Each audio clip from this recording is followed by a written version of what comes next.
Hello, welcome to Web of Stories. This is Melinda. It's Wednesday, so we're back with Wednesdays with Will, where we talk about my Shakespeare project, where I'm reading through all of Shakespeare's plays.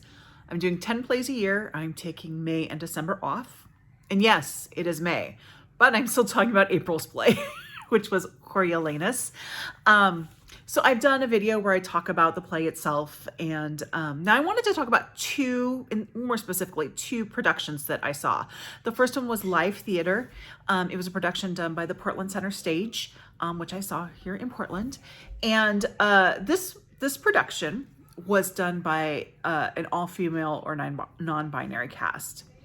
So when they were advertising this production, there were people who complained about this being a non-traditional performance. Now, a truly traditional performance would have all of the roles played by men, even the women. So I think this is just fine payback for like the 16th and 17th, 15th, 16th, 17th centuries, because now they're all played by women, men and male and female roles. But otherwise, this was actually a very traditional performance. It was this play is set in Rome.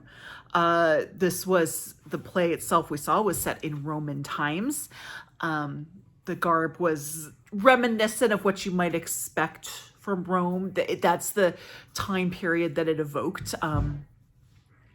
It was Roman. What I thought was really interesting was that you forgot that you were watching an all-female cast. They were fantastic. They were just fantastic. The entire cast was fantastic. I had mentioned when I talked about this video earlier, an unfortunate thing, which was not the fault of the performance at all, but my friend and I had gone to see a matinee of it, and it was a very lightly attended matinee, and that's just hard for performers, and I felt bad for them that there were like 20 people in the theater, which normally holds maybe 1,000 people. I don't know how big that theater is. Holds a lot of people. It's like the size of a theater that you on Broadway. That's the kind of size of a theater it is. And yeah, there were like 20 people there. And that's hard, but it was still a fantastic production. This production focused very much on sort of the greater message of the play, which was power in society and power corrupts. And the way I sort of melted it down, was don't be a dick. So yeah, it was definitely a big picture play. I really enjoyed it. It's no longer playing at Portland Center Stage. However, that production is transferring to the Oregon Shakespeare Festival. So if you want to see it and you happen to be in Southern Oregon, you can still go see it. So the second production that I actually saw over a long period of time because I never get to watch TV in my house. Someone else is always watching TV. So I had to see it in little bits at a time. But it is a production that was done in 2019 by the Stratford Festival in Canada. And it's directed by Barry Avrich and Robert LePage. So going back to whether this is traditional or not, this was traditional in that the men were played by men and the women were played by women, which even that is not that traditional. But this was set in present day. And it was really interesting to compare. I'm not going to compare these two productions into what was better and what wasn't, except for one little thing, because they felt like totally different plays. Whereas the Portland Center Stage production felt very much like we're talking about the big picture of this play. This one was very much about the characters. So it was set in modern day. There was one scene where two guards are actually texting back to each other, and you get like Shakespeare with emojis, so that was fun.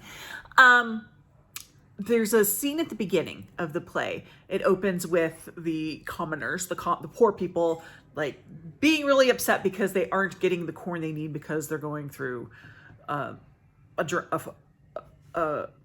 shortage, and that's how it starts. And then there is a character who's sort of the mentor to Coriolanus, who's like does this whole thing about how we're actually the stomach.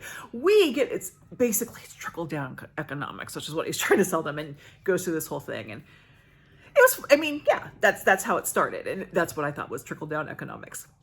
In this production, the Stratford production, they did it like it was a talk radio performance, like a talk radio show, which I thought was really effective.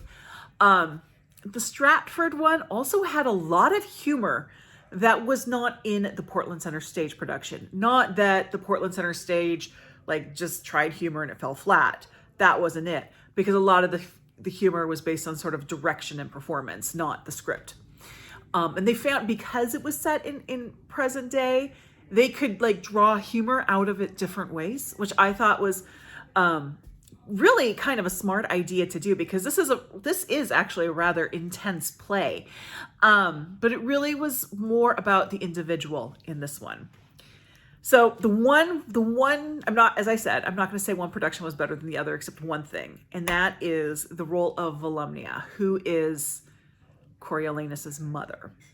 That performance was done much better in the Portland Center Stage production. She was a very strong woman, like, you know, I don't know. She's just like, she's a Judi Dench kind of character. Like, this is how Judi Dench would play her, like really strong, don't mess with her. And in the Stratford Festival, she was really played up for laughs. And then there comes a scene later in the show where Volumnia goes and tries to convince Coriolanus to come back to Rome. And because that character had been played for comedy, that scene didn't work, because that's not what we were expecting from this character.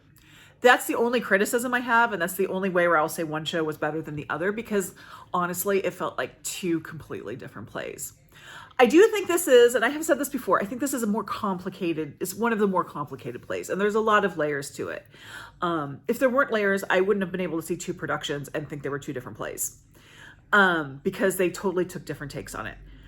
I do think that this is a great one to see. I think that reading it, you aren't going to get everything out of it that you could if you watch it.